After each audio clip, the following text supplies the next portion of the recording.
Hey everyone, आज के class में हम ब्लड ग्रुप पढ़ने वाले हैं। इसके पिछले क्लास में हमने परिसंचरण तंत्र के अंतर्गत ह्यूमन ब्लड पढ़ा था।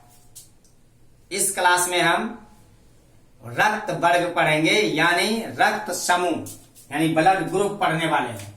तो चलिए देखते हैं, एग्जाम की दृष्टि से अच्छा क्वेश्चन है ब्लड ग्रुप,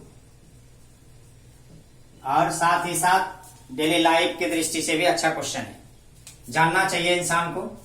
देखिए, ब्लड ग्रुप का सर्वप्रथम जो खोज किया है वो कार्ल लैंडस्टीनर ने किया है। ब्लड ग्रुप का जो खोज किया है कार्ल लैंडस्टीनर के द्वारा, कार्ल लैंडस्टीनर है ना, इनके द्वारा खोज किया गया है 1900 में।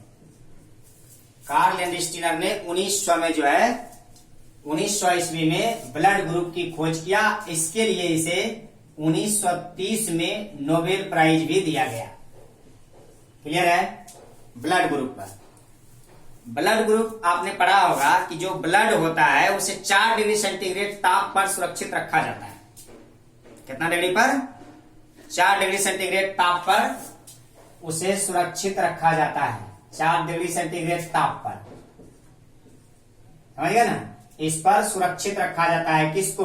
ब्लड को। किसको रखा जाता है? ब्लड को सुरक्षित रखा जाता है। पुरुषों में 100 मिलीलीटर हीमोग्लोबिन में 15% ऑक्सीजन होता है। पुरुषों में यदि 100 मिलीलीटर हीमोग्लोबिन हो, है ना, 100 मिलीलीटर हीमोग्लोबिन में, एचबी में, है ना, 100 मिलीलीटर हीमोग्लोबिन में मेल में 15% जो है O2 होता है और फीमेल में 13% O2 होता है। याद रखिएगा कि 100 मिलीलीटर हीमोग्लोबिन में पुरुषों में कितना परसेंट ऑक्सीजन होगा? 15% और फीमेल में 13% ऑक्सीजन होता है। रुधिर का अध्ययन जिस शाखा के अंतर्गत करते हैं, रुधिर का अध्ययन हम जिस शाखा के अंतर्गत करते हैं वह शाखा कहलाती है हीमेटोलॉजी। क्या कहलाती है? हीमेटोलॉजी। स्टडी जो करते हैं रुधिर का, जो हम स्टडी करते हैं वो किसमें करते हैं? हीमेटोलॉजी में। हीमेटोलॉजी में याद रखिएगा, रुधिर का स्टडी हम हीमेटोलॉजी में करते हैं। कल के क्लास में हम बताए थे रुधिर की संख्या को किससे मापेंगे? हीमोसाइटोमीटर से। लेकिन रुधिर का स्टडी किसमें करेंगे? तो हीमेटोलॉजी में। क्लियर है? एक स्वस्थ मनुष्य 450 मिलीलीटर ब्लड को किसी को दे सकता है, दान कर सकता है। यदि कोई व्यक्ति हेल्दी है, स्वस्थ है, तो वह 450 मिलीलीटर ब्लड, है ना, क्या कर सकता है? दान कर सकता है। क्वेश्चन डायरेक्ट बनेगा कि एक स्वस्थ मनुष्य कितना मिलीलीटर ब्लड दान कर सकता है? आप कहेंगे 400 मिलीलीटर जो है ब्लड जो है दान कर सकता है। कितना इसको दान करने की शक्ति है, जिसे एक इकाई के रूप में जाना जाता है डॉक्टरी भाषा में। कहता है चलिए 1 इकाई ब्लड आपने दान किया, इसका मतलब होता है कि 450 मिलीलीटर ब्लड आपने दान किया। क्लियर हो रहा है? मनुष्यों के रक्त में जो भिन्नता है, हमारा ब्लड अलग है, उसका ब्लड का ग्रुप अलग है, उसके ब्लड का ग्रुप अलग है। वजह है, क्या वजह है? इसका मुख्य कारण है आरबीसीज में, यानी लाल रक्त कण में एक ग्लाइकोप्रोटीन पाया जाता है। क्या पाया जाता है? ग्लाइकोप्रोटीन, जिसे हम एंटीजन के नाम से जानते हैं। किस नाम से जानते हैं? एंटीजन के नाम से। मानव के ब्लड का भिन्नता होने के कारण उसमें पाया जाता है ग्लाइकोप्रोटीन। ग्लाइकोप्रोटीन, है ना, जिसे हम किस नाम से जानते हैं? एंटीजन के नाम से। एंटीजन के नाम से जानते हैं। तो मनुष्य में 2 प्रकार के एंटीजन होते हैं, एंटीजन ए और एंटीजन बी। एंटीजन बी, ये मनुष्य में 2 प्रकार के एंटीजन होते हैं, एंटीजन ए और एंटीजन बी। अब बात आती है कि जिसके रक्त में एंटीजन ए हुआ, समझिए, यदि एंटीजन ए है उसका blood group blood group A होगा, ध्यान दीजिएगा, यदि एंटीजन ए है तो ब्लड ग्रुप ए होगा, यदि एंटीजन बी है किसी व्यक्ति का उसका ब्लड ग्रुप बी होगा, यदि एंटीजन ए बी है उसका ब्लड ग्रुप ए बी होगा। बात समझ रहे हैं ना। और यदि व्यक्ति के शरीर में कोई एंटीजन नहीं है, दोनों में से ना ए है ना बी है, तब वह ब्लड ग्रुप ओ होगा। यानी ए और बी दोनों में से कोई नहीं, कोई नहीं, मतलब जब इन दोनों में से कोई एंटीजन नहीं है तो उसका ब्लड ग्रुप ओ होगा। क्लियर है, क्लियर है। साथ ही साथ एंटीबॉडी भी पाया जाता है, एंटीबॉडी भी दो होता है, यदि ब्लड ग्रुप ए है तो उसमें एंटीबॉडी बी होता है, यदि ब्लड ग्रुप है ना, यदि एंटीबॉडी इधर लिख लीजिए, एंटीबॉडी, एंटीबॉडी यदि ब्लड ग्रुप ए है तो इसमें एंटीबॉडी बी होगा, यदि ब्लड ग्रुप बी है तो उसमें एंटीबॉडी ए होगा, और यदि ब्लड ग्रुप ए बी है तो उसमें एंटीबॉडी होगा। बताइए जल्दी से, उसमें एंटीबॉडी होगा कि नहीं होगा? उसमें एंटीबॉडी नहीं होगा। क्लियर है।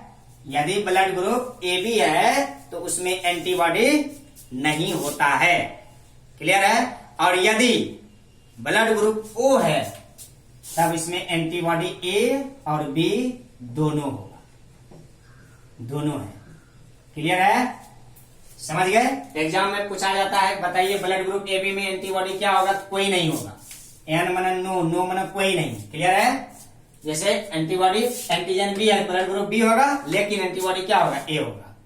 क्लियर है, क्लियर है, समझ रहे हैं। अब बात करते हैं, अब ये जो ब्लड ग्रुप है, ये जो ब्लड ग्रुप ए है, ये किसको दे सकता है रक्त? ये ए, यानी ये हम ब्लड ग्रुप की बात करते हैं, ब्लड ग्रुप की। ये जो है ए ब्लड ग्रुप वाला व्यक्ति किसको रक्त दे सकता है? किसको देगा बताइए? या तो ये ए को देगा या किसको देगा, ए बी को देगा। क्या? या तो ए को देगा या किसको देगा, ए बी को देगा। क्लियर है। दे सकता है। और किससे प्राप्त कर सकता है रक्त? ए से प्राप्त कर सकता है और ओ से प्राप्त कर सकता है। क्यों? क्योंकि ओ तो सर्वग्राही है, ये सर्वदाता है। ओ सर्वदाता, यूनिवर्सल डोनर है। डोनर का नाम सुने होंगे, ये यूनिवर्सल डोनर है, दाता है, ये तो सबको रक्त दे सकता है। तो ब्लड ग्रुप ए ये किसको रक्त देगा? तो ए और ए बी को देगा। और लेगा किससे? ए और ओ से लेगा। यानी यहां प्राप्त करेगा, प्राप्त करेगा, और यहां पर देगा, यानी दान करेगा, दान करेगा। क्लियर है। तो ब्लड ग्रुप ए जो है वो किसको दान करेगा? ए और ए बी को। अब ये किससे लेगा? ए और ओ से लेगा।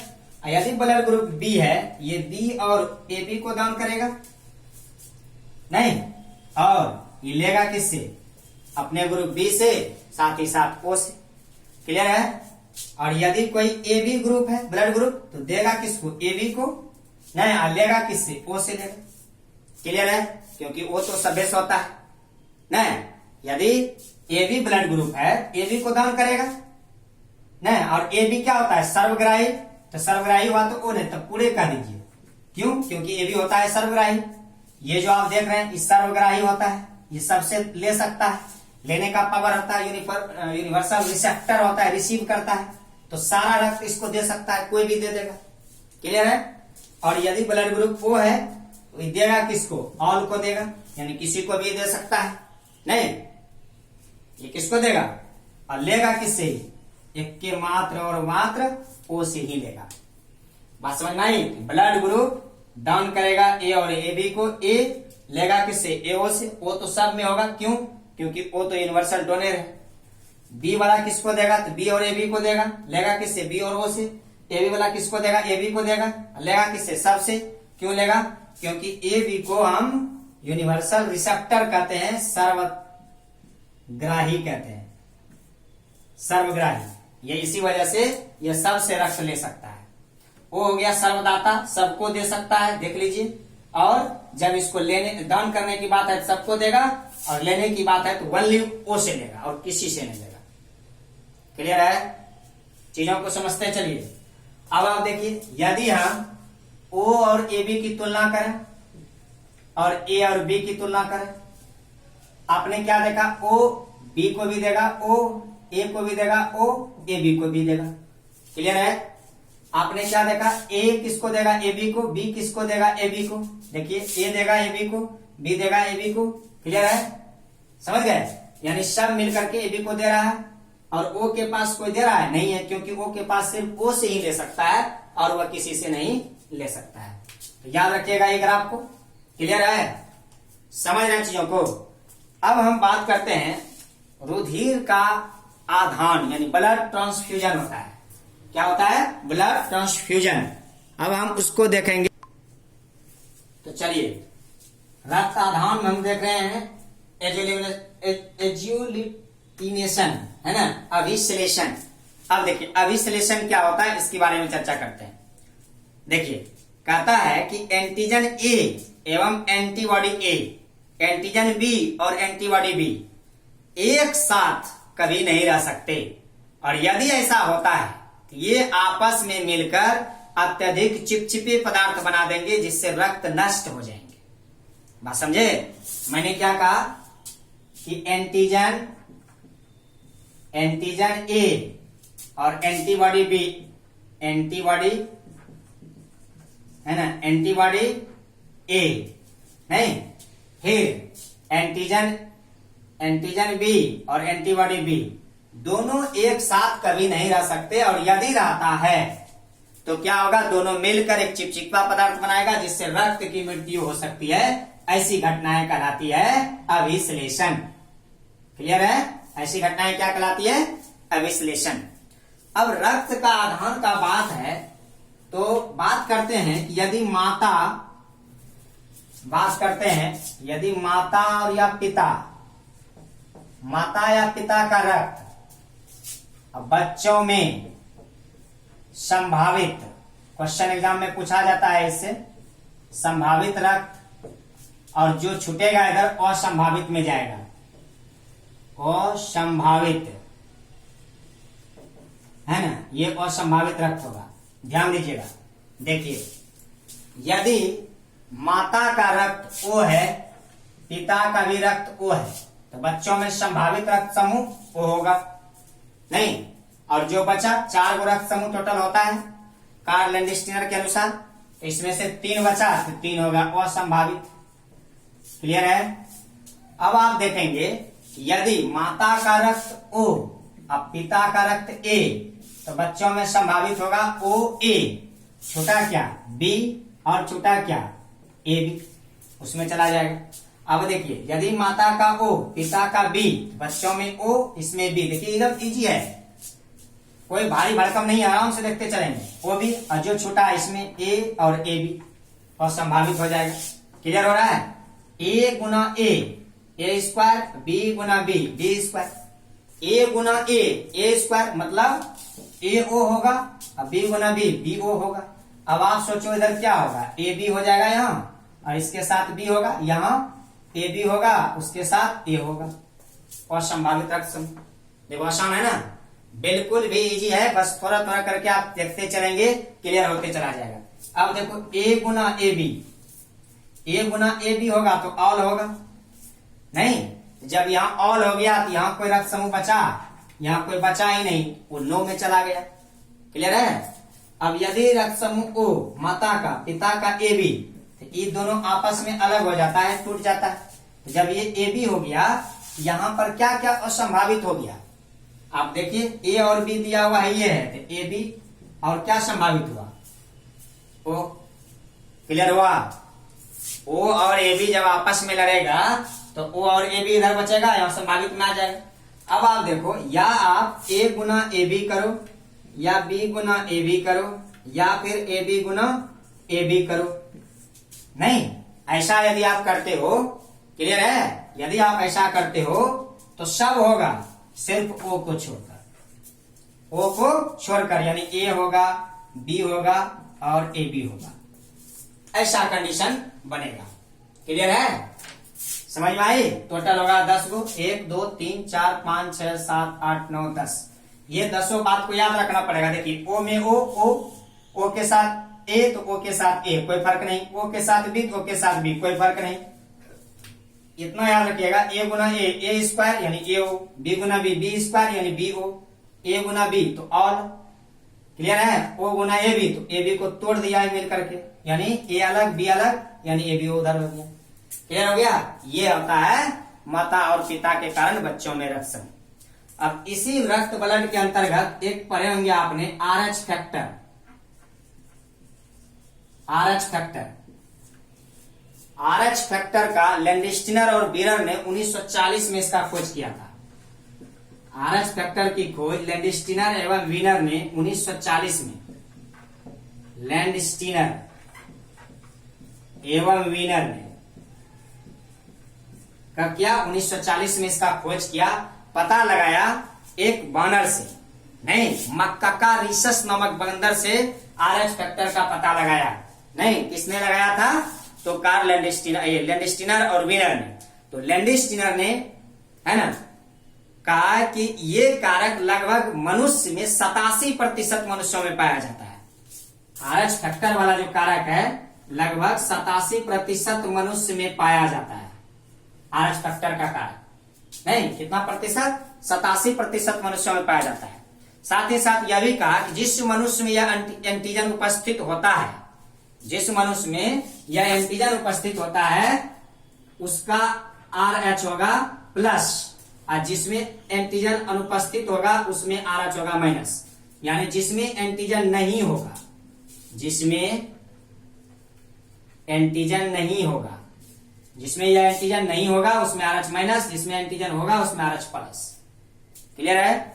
RH प्लस वाला RH प्लस वाले को ही दिया जा सकता है, RH माइनस वाले को ही दिया जा सकता है। यदि आप पिता का RH प्लस हो और माता का RH माइनस हो, यदि कभी ऐसा कंडीशन बन जाए कि माता का RH माइनस और पिता का RH प्लस हो, तब एक दुष्परिणाम होता है। क्या? यदि पहले बच्चे के जन्म लेने के उपरांत जब दूसरा बच्चा जन्म लेता है तो हो सकता है कि शिशु के जन्म के समय ही गर्भाशय में उसकी मृत्यु हो जाए, या फिर क्या हो, गर्भाशय में ही मृत्यु हो जाए, या फिर मतलब हो सकता है कि बाहरी दुनिया में आने के बाद उसकी मृत्यु हो। ऐसी घटना कहलाती है एरिथ्रोब्लास्टोसिस। क्वेश्चन एग्जाम में पूछा गया है। एरिथ्रोब्लास्टोसिस फिटेलिस, एरिथ्रोब्लास्टोसिस फिटेलिस यानी पिता का RH प्लस और माता का RH माइनस। यदि ऐसा आप हो जाता है तो ऐसा होने पर पहले संतान के बाद दूसरे संतान में ऐसी घटनाएं घटित हो सकती है। हो सकता है कि शिशु के जन्म के लेने के उपरांत मृत्यु हो, या फिर गर्भाशय में ही उसकी मृत्यु हो जाए। क्लियर है? ये होता है एरिथ्रोब्लास्टोसिस फिटेलिस। पिता का RH प्लस, माता का RH माइनस नहीं देना है। समझ गए? RH प्लस वाले को ही प्लस वाला देगा, RH माइनस वाले को ही माइनस वाला देगा। इसकी खोज किसने किया? लैंडस्टीनर और बीरर ने 1940 में। तो आज का क्लास यहीं तक। चलिए हम लोग फिर आगे रिवाइज करते हैं, ठीक है? अब पीछे के क्लास भी पढ़ते रहिए आप लोग, ताकि दिमाग में यह कॉन्सेप्ट बना रहे। टीवी और वीडियो प्रेजेंटेशन आपको मन में बना रहे, दिमाग में स्कीमा बना रहे, जिससे आप एग्जाम को अच्छी तरीका से फेस कर सकें। तो चलिए आज का क्लास यहीं तक। धन्यवाद।